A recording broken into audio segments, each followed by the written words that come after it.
हाँ जी बेटा, स्टार्ट करते हैं। क्वेश्चन क्या है हमारा, in quadrilateral A C B D A C is equal to A D. ये हमें क्वाड्रिलेटरल दे रखा है बच्चों, ए सी बी डी इसका नाम है, और इसमें ए सी ए डी के इक्वल है। मतलब ये वाली साइड है ना जो ए सी, ये ए डी के इक्वल है। क्वेश्चन में गिवन है तो हम लिख देते हैं यहाँ पे, गिवन क्या है हमें, A C is equal to A D. ठीक है। A B bisects angle A, एक ए बी एक साइड है जिसने एंगल ए को बाइसेक्ट कर दिया। एंगल ए ये है बच्चों हमारा, तो इधर से ए बी आई और ए बी ने एंगल ए को बाइसेक्ट कर दिया, मतलब टू इक्वल पार्ट्स में डिवाइड कर दिया। ठीक है। तो यानी हम कह सकते हैं कि ये एंगल, इसका वन नाम दे देते हैं और इसका टू, एंगल वन इक्वल है एंगल टू के। तो ये भी हम गिवन में लिख देंगे कि हमें क्वेश्चन में गिवन है कि एंगल वन टू के इक्वल है। शो डैट, क्वेश्चन पढ़ो बच्चों, show that triangle A B C is congruent to triangle A B D. Show that मतलब ये हमें प्रूव करना है बच्चों। क्या प्रूव करना है? टू प्रूव, ऐसे लिखेंगे हम, to prove triangle A B C is congruent to, इसको ऐसे रीड करते हैं, इज कॉन्ग्रुएंट टू। ठीक है। Triangle A B C is congruent to triangle A B D, ये हमें प्रूव करना है। तो बच्चों ये दोनों ट्राइंगल को हमें कॉन्ग्रुएंट करना है। उसके बाद बच्चों हम लिखेंगे प्रूफ। टू प्रूफ के बाद हम प्रूफ लिखते हैं। कैसे करें कॉन्ग्रुएंट, इसको बहुत ईजी है। देखो बच्चों, सबसे पहले ट्राइंगल में ए सी इक्वल दे रखी है हमें ए डी के। क्वेश्चन में गिवन है ना, A C is equal to A D. ठीक है बच्चों। और एंगल वन, एंगल टू के क्वेश्चन में गिवन दे रखा है, एंगल वन इक्वल है एंगल टू के। ठीक है, ये भी क्वेश्चन में गिवन था। और बच्चों ए बी इक्वल होगी ए बी के, क्योंकि ए बी दोनों ट्राइंगल में कॉमन है। A B equal to A B, तो दोनों ट्राइंगल्स कॉन्ग्रुएंट हो जाएंगे बच्चों साइड एंगल साइड से। मतलब ये दो साइड्स हैं बच्चों, ध्यान से देखो, इस ट्राइंगल के अंदर दो साइड्स, एक ए सी और एक ए बी, और एक बीच में एंगल है। दोनों साइड्स के बीच में क्या है? एंगल। ठीक है ना। तो अगर दो साइड्स के बीच में एंगल होता है तो साइड एंगल साइड से दोनों ट्राइंगल कॉन्ग्रुएंट हो जाते हैं। ठीक है बच्चों। मतलब इन दोनों ट्राइंगल्स में, ये दोनों ट्राइंगल्स में दो साइड्स इक्वल हैं। ए सी इक्वल है बच्चों ए डी के, और ए बी दोनों में कॉमन है, ये वाली साइड दोनों में कॉमन है। और दोनों साइड्स के बीच में जो एंगल है, एंगल वन, और दूसरे ट्राइंगल में भी दोनों साइड्स के बीच में जो एंगल है, एंगल टू, एंगल इक्वल है बच्चों। तो अगर दो साइड्स इक्वल हों और उनके बीच वाला एंगल, इंक्लूडेड एंगल, अगर ये भी इक्वल हो तो दोनों ट्राइंगल कॉन्ग्रुएंट हो जाते हैं by SAS, side angle side congruence criteria. ठीक है बच्चों। तो बच्चों बिल्कुल ईजी है, बस अब देख लें लिखना कैसे इसमें। A C is equal to A D, सबसे पहले हम लिख देंगे ए सी ए डी इक्वल क्यों है, क्वेश्चन में गिवन था, given in the question, bracket में लिख देंगे। फिर हम लिख देंगे एंगल वन बच्चों एंगल टू के इक्वल है। Angle one is equal to angle two, again given in the question. फिर उसके बाद बच्चों लिख देंगे A B is equal to A B. A B side के इक्वल है, क्योंकि दोनों ट्राइंगल में ए बी कॉमन है। ठीक है। तो बस काम खत्म हो गया। और बस लास्ट में अब लिख देंगे therefore triangle A B C is congruent to, equal to लगा के ऊपर ऐसे, ये कॉन्ग्रुएंट का साइन होता है, इसको रीड करते हैं ऐसे, is congruent to triangle A B C is congruent to triangle A B D. ठीक है बच्चों। A B C triangle congruent हो गया ए बी डी ट्राइंगल के, मतलब ये दोनों ट्राइंगल हमने कॉन्ग्रुएंट प्रूव कर दिए। कौन से क्राइटेरिया से लिखना पड़ेगा बच्चों? By SAS side angle side congruence condition या कॉन्ग्रेंस क्राइटेरिया। ठीक है बच्चों, तो बच्चों ये तो हमारा हो गया प्रूव, हम लिख देंगे हैंस प्रूव्ड।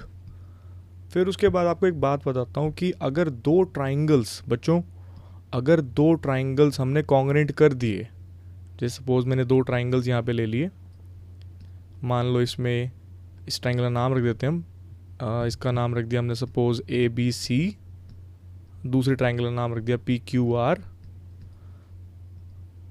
और बच्चों इसमें मान लो सपोज AB इक्वल है PQ के और BC इक्वल है QR के, और इन दोनों साइड्स के, कौन सी दोनों साइड्स की बात कर रहा हूँ मैं, AB और BC, इन दोनों साइड्स के बीच में एंगल कौन सा बन रहा है, एंगल B, और PQ और QR इन दोनों साइड्स के बीच में कौन सा एंगल बन रहा है, एंगल Q। तो दोनों साइड्स के बीच वाला एंगल मान लो हमने ये भी इक्वल कर दिया, ठीक है, तो दोनों ट्राइंगल कॉन्ग्रेंट हो जाएंगे बाय SAS, अभी ऊपर समझा हमने। तो बच्चों कॉन्ग्रेंस करने के कंडीशंस होती हैं, क्राइटेरिया होते हैं। तो कितने क्राइटेरिया होते हैं, 5 क्राइटेरिया होते हैं, वो जैसे जैसे हम करते जाएंगे हम सीखते जाएंगे। Side side side, side angle side, जो अभी हमने ऊपर यूज़ किया। एक होता है बच्चों दोनों एंगल्स के बीच में साइड, एंगल साइड एंगल। एक होता है एंगल एंगल साइड, और एक होता है RHS, right angle hypotenuse side. तो ये 5 क्राइटेरिया होते हैं बच्चों कॉन्ग्रेंट करने के, ठीक है। तो अगर आपने किसी भी क्राइटेरिया से अगर आपने कॉन्ग्रेंट कर दिया दो ट्राइंगल्स को, तो एक CPCT होता है। CPCT का मतलब क्या होता है, कॉरस्पॉन्डिंग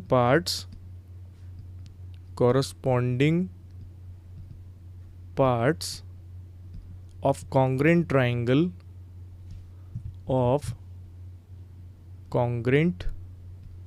ट्राइंगल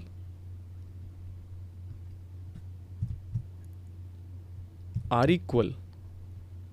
क्या मतलब है इसका, जैसे दो ट्राइंगल आपने कॉन्ग्रेंट कर दिए, पहली बात तो ये समझो कि कॉरस्पॉन्डिंग पार्ट्स होते क्या हैं।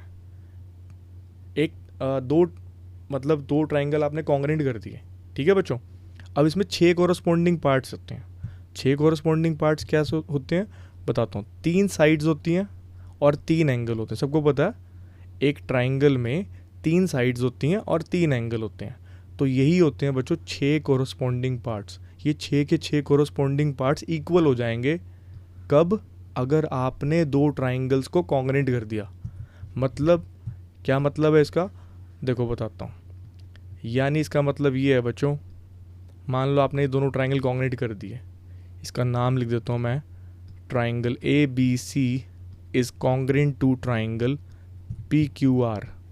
अब ये दोनों ट्राइंगल अगर आपने कॉन्ग्रेंट कर दिए ना, तो अब बच्चों एंगल A इक्वल हो जाएगा एंगल P के। फर्स्ट नंबर पे A है, यहाँ फर्स्ट नंबर पे P है, बिल्कुल कॉरस्पॉन्डिंग लेना है आपको। सेकंड नंबर पे B है, यहाँ पे सेकंड नंबर पे Q है, तो एंगल B इक्वल हो जाएगा बच्चों Q के, ठीक है। थर्ड नंबर पे यहाँ पे C है, यहाँ थर्ड नंबर पे R है, तो एंगल C इक्वल हो जाएगा बच्चों R के, बिल्कुल इजी, ठीक है। और सिमिलरली बच्चों AB equal, first second number पे क्या है AB, इधर फर्स्ट सेकंड नंबर पे क्या है PQ, बिल्कुल कॉरस्पॉन्डिंग लेना है आपको। तो AB साइड इक्वल होगी PQ के, AB is equal to PQ, ये वाली साइड, ठीक है, AB PQ के इक्वल हो जाएगी। सेकंड थर्ड नंबर पे क्या है बच्चों BC, और इधर सेकंड थर्ड नंबर पे क्या QR, तो बच्चों BC इक्वल हो जाएगी QR के, ठीक है, ये वाली साइड BC QR के इक्वल हो जाएगी। और लास्ट फर्स्ट और थर्ड नंबर पे AC है यहाँ पे, और यहाँ फर्स्ट थर्ड नंबर पे PR है, तो बच्चों AC इक्वल हो जाएगी PR के। तो हम देख रहे हैं यहाँ पे कि हमने तीनों साइड्स, समझे मेरी बात, जब दो ट्राइंगल आपने कॉन्ग्रेंट कर दिए ना, उसके बाद आप तीनों साइड्स इक्वल प्रूव कर सकते हो, और तीनों एंगल भी उसके इक्वल हो जाएंगे, तीनों साइड्स भी इक्वल हो जाएंगी। बस आपको क्या लिखना है ब्रैकेट में, आपको जब भी यूज़ करोगे ना इसको, ब्रैकेट में बस ये लिखना CPCT। क्या लिखना है बच्चों, CPCT, corresponding parts of congruent triangle are equal. क्या मतलब है कि जब दो ट्राइंगल कॉन्ग्रेंट होते हैं तो उनके 6 के 6 कॉरस्पॉन्डिंग पार्ट्स मतलब तीनों साइड्स और तीनों एंगल इक्वल हो जाते हैं बाय CPCT। हाँ जी बच्चों, क्वेश्चन पे आ जाते हैं। क्वेश्चन में अभी एक चीज़ और बोल रहे हैं हमें, what can you say about BC and BD। आप BC और BD के बारे में क्या कह सकते हो? तो हम बच्चों बिल्कुल कह सकते हैं हम BC और BD के बारे में, सेकंड थर्ड नंबर पे यहाँ BC है, यहाँ देखो बच्चों, और यहाँ सेकंड थर्ड नंबर पे BD है। तो BC के कॉरस्पॉन्डिंग कौन सी साइड है? BD। ठीक है बच्चों, तो मैंने आपको कहा था जब आपने दो ट्राइंगल कॉन्ग्रेंट कर दिए तो उसके 6 कॉरस्पॉन्डिंग पार्ट्स 6 के 6 मतलब तीनों साइड्स तीनों एंगल इक्वल हो जाएंगे बाय CPCT। तो सीधा ही लिख देंगे BC is equal to BD। BC और BD दोनों इक्वल हैं और ब्रैकेट में लिखना पड़ेगा हमें by CPCT, corresponding parts of congruent triangle are equal. ठीक है बच्चों, समझ आया सबको?